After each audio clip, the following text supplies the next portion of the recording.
ये पूजनीय होगा। जो भी शनिवार के दिन पीपल के वृक्ष की पूजन करेगा, दूध चढ़ाएगा या मिष्ठान का भोग लगाएगा, लक्ष्मी और नारायण उसके घर में प्रवेश कर जाएगा। लक्ष्मी और नारायण उसके घर में प्रवेश करेगा। पुराण की कथा कह रही है कि दुनिया के सारे तीर्थ नहीं जा सकते, पृथ्वी की सारी नदियों में स्नान नहीं कर सकते, पवित्र नदियों में आप स्नान नहीं कर सकते, या किसी भी तीर्थ में जाकर एक रात्रि भी विश्राम नहीं कर सकते, या हमने जिंदगी में कोई दान करा ना करा, कोई पुण्य करा ना करा, कोई सत्कर्म करा ना करा, कोई शास्त्र पढ़ा ना पढ़ा, कोई शास्त्र सुना ना सुना, उसके बाद भी शिव महापुराण की कथा कहती है कि एक दिन में अगर मात्र एक बार भी आप शंकर के शिवालय में प्रवेश कर गए या मंदिर में प्रवेश कर गए तो सारे तीर्थ, सारी नदियां, सारे सरोवर, सारी बावड़ी, सारे तालाब, सारे कुंड के स्नान का पुण्य, दान का पुण्य प्राप्त केवल शिव तत्व को प्राप्त कर लेने। शिव महापुराण की कथा कह रही है कि घर में जो दिया होता है वो दीपक भी कोई साधारण नहीं होता, उस दीपक की भी महत्वता है और दीपक का भी वर्णन है। एक बार बहुत अच्छे से सुनिए, शायद आपकी जिंदगी को सवार, शायद आपके जीवन को। मेरी जीजियों, मेरे जीजाओं, मेरी बेटियों, बेटाओं, कभी मौका लगे शंकर भगवान के शिवलिंग के पास में आप बैठे हैं, यहाँ तक शास्त्र कहता है कि घर में अगर किसी को बहुत तेज बुखार आ गया है, बहुत तेज बुखार, और बच्चा उस बुखार में तप रहा है, बहुत तप रहा है, मारा, तुम जिस दिए में भगवान की आरती उतारते हो, जिस दिए से तुम भगवान की पूजन करते हो,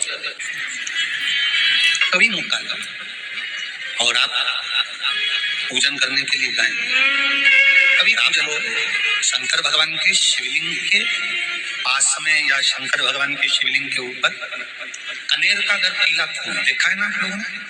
अरे बोलो तो जम के, देखा है?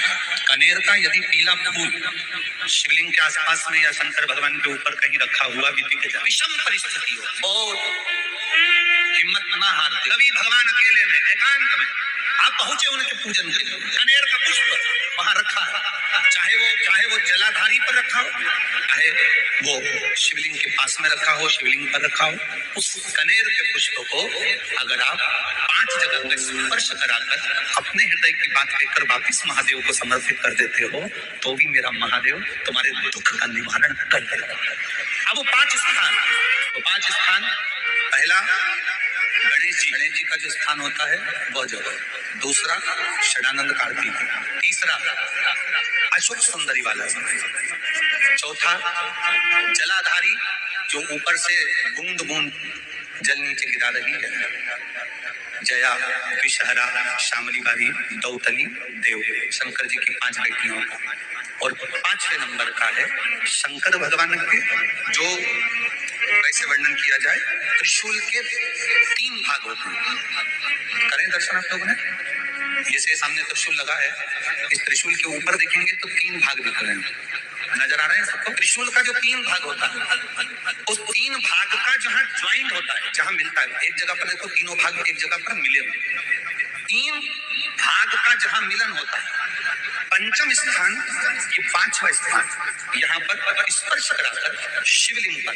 अपनी कामना कर श्री शिवाय नमस्तुभ्यम कहकर बाबा से अपने मन की बात कहकर जो समर्पित कर देता है, हम 3 महीना भी नहीं कहेंगे, हम तो कहेंगे अगर ज्यादा दुख है 3 दिन इंतजार करना मेरा बाबा, दुख को मिटाए। 3 महीना बहुत दूर और करना है दिल से। और कई तरह के दीपक होते हैं, दीपक का भी विधान वर्णन किया गया, दिए का भी वर्णन किया गया। यहाँ तक शास्त्र कहता है कि घर में अगर किसी को बहुत तेज बुखार आ गया है, बहुत तेज बुखार, और बच्चा उस बुखार में तप रहा है, बहुत तप रहा है, तुम जिस दिए में भगवान की आरती उतारते हो, जिस दिए से तुम भगवान की पूजन करते हो, उस दिए की बत्ती को नीचे डाल दीजिए और उस दिए को पानी की बाल्टी में धो दीजिए। कौन सी बाल्टी में? जिस बाल्टी के पानी से आप बच्चे को स्नान करा सको। केवल भगवान पर से ले जाकर, पास में से ले जाकर बाल्टी में थोड़ी देर डाल दो और उस बाल्टी के पानी से उस बच्चे को स्नान करा दीजिए। 15 से 20 मिनट, आधा घंटा लगेगा बच्चे का। बड़ी बेचैन दिख रही हो तुम, क्या बात है? पार्वती जी कहती है देवव्रत, कश्मीर प्रदेश का एक भक्त देवव्रत बेलपत्री के वृक्ष के नीचे बैठकर आपका मंत्र जाप कर रहा है। मैं आपको जगाना नहीं चाहती, पर बेलपत्री के वृक्ष के नीचे लक्ष्मी झाड़ू लगाती है, सरस्वती वीणा बजाती है, इंद्राणी उस बेलपत्री के वृक्ष के नीचे जल का सिंचन करती है, 33 कोटि देवी देवता उस बेलपत्री के वृक्ष की जड़ में विराजमान होते हैं। इसलिए देवव्रत एक बार पंचाक्षर मंत्र बोलता है तो वो 33 करोड़ बार गिना जाता है। ऐसा बेलपत्री का वृक्ष होता है।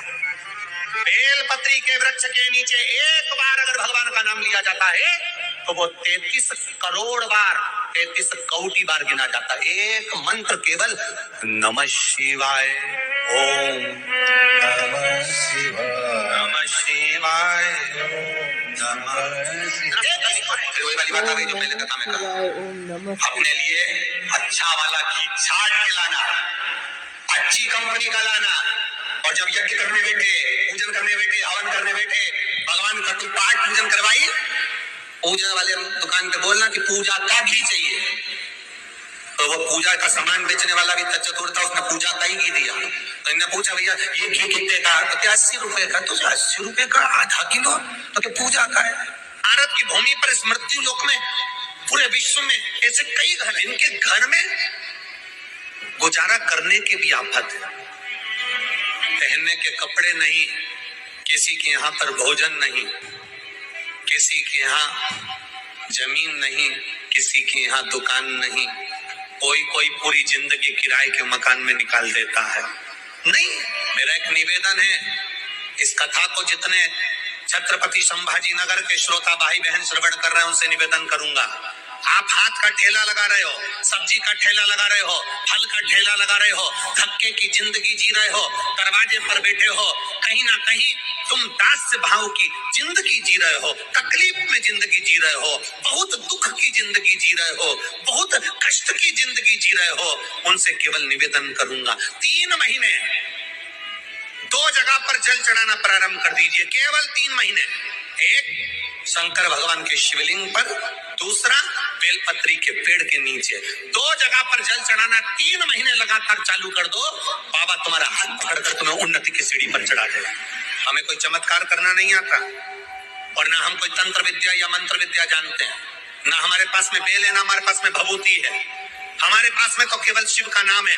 आप श्री शिवाय नमस्तुभ्यम बोलो, ओम नमः शिवाय बोलो, नमः शिवाय बोलो, चाहे महामृत्युंजय मंत्र बोलो, उसका स्मरण करते करते भगवान शंकर के शिवलिंग पर जल, और उसी पात्र में जो जल तुमने शंकर जी को चढ़ाया उसमें से बचा हुआ थोड़ा सा जल बेलपत्री के पेड़ के नीचे चढ़ाना प्रारंभ कर दो। अलग से बेलपत्री के पेड़ के नीचे चढ़ाने के लिए अलग से लोटा भर के जल जरूरत नहीं पड़ेगी, जो तुमने शिव जी को जल चढ़ाया। शनिवार का दिन शनिदेव को समर्पित है, जैसे सोमवार का दिन भोले बाबा को समर्पित है, मंगलवार का हनुमान जी को, और बुधवार का गणेश जी को समर्पित है, बृहस्पतिवार जो है विष्णु भगवान को समर्पित है, और शुक्रवार माँ लक्ष्मी जी की और माँ जगतजननी की पूजा की जाती है। वैसे ही शनिवार जो है बजरंगबली और शनिदेव को समर्पित है। इस दिन जो भक्ति भाव से पूजा अर्चना करता है तो शनिदेव जो कष्ट देते हैं उससे मुक्ति मिलती है, 7.5 से मुक्ति मिलती है, और ढैया से मुक्ति मिलती है, और शनिदेव की कुदृष्टि कभी उस परिवार पर नहीं पड़ती है। तो भोले शंकर की पूजा करने से और शनिदेव की पूजा करने से और बजरंगबली की पूजा करने से शनिवार के दिन आपके घर में कभी कोई दुख कष्ट क्लेश आ ही नहीं सकता। श्री शिवाय नमस्तुभ्यम। वीडियो को ज़्यादा से ज़्यादा शेयर करें।